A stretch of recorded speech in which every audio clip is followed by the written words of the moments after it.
கண்மணி ப்ரூனோட video ரொம்ப miss பண்ணுறீங்கன்னு நினைக்கிறேன். ஆமாங்க, வீடியோவே எடுத்து போட முடியல. தொடர்ந்து ஃபங்க்ஷன், அப்புறம் அக்காவையும் டிஸ்சார்ஜ் பண்ணி வீட்டுக்கு கொண்டு வந்தாச்சு. நம்ம வீட்டில் தான் இருக்காங்க. அவங்களையும் கவனித்து பிள்ளைங்க எல்லாருமே இப்போ ஆள் கவுண்டிங் ஜாஸ்தியாக போச்சு. வீட்டில் ஒரே வேலை. இந்த நேரத்தில் ஒரு கல்யாண வீட்டு ஃபங்க்ஷன் வந்துச்சா, உடனே கிளம்பி நானும் வரேன்னு சொல்லிட்டு கூடவே வந்துட்டு ஃபேமிலியோடய சாப்பிட்டுட்டோம். ஏன்னா வீட்டில் கொஞ்சம் வேலை மிச்சம் பார்த்தீங்களா.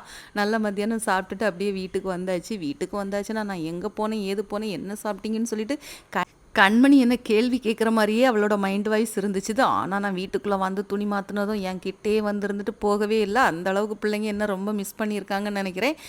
இப்போ ரொம்ப மழை பெஞ்சிட்டு இருக்கனால பிள்ளைங்களும் ரொம்ப ஓடியாடி விளையாட முடியாமல் வீட்டுக்குள்ளேயே தாங்க இருக்காங்க. ரொம்ப பத்திரமா தான் பார்த்துட்ருக்கோம். சரியா, இந்த நேரத்தில் வீடியோ மட்டும்தான் எனக்கு எடுத்து எடுத்து போட முடியல. செம்ம வேலை. இப்போ வீட்டில் அக்காவை கவனித்து பிள்ளைங்களை கவனித்து வீட்டையும் க்ளீன் பண்ணி, இதில் வேறு மழை, ஒரு துணி கூட எடுத்து காய போட முடியல. அவ்வளோ மழை பெஞ்சிட்டு இருக்குது.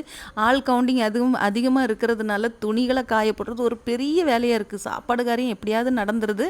ஆனால் துணி காய வைக்கிறது ரொம்ப கஷ்டமான ஒரு விஷயம். யாரெல்லாம் அந்த கஷ்டத்தை இப்போ அனுபவிச்சுட்டு இருக்கீங்க? இங்கெல்லாம் மழை இருக்குன்னு சொல்லுங்கள். சரியா, அப்புறம் கண்மணி ப்ரூனோவை யாரெல்லாம் தேடுனீங்க அப்படிங்கிறத மறக்காமல் கையை தூக்கி ஒரு கமெண்ட் போட்டுருங்க. அக்காவை ஒரு 3 வாரம் நல்லா ரெஸ்ட் எடுக்க சொல்லியிருக்காங்க. ஸோ அவங்கள நான் தானே கவனிக்கணும். அதனால தான் கொஞ்சம் பிஸி ஒர்க்கு பார்த்துக்கோங்க. வீடியோ முன்ன பின்ன வராட்டியும் யாரும் எதுவும் நினைக்காதீங்க.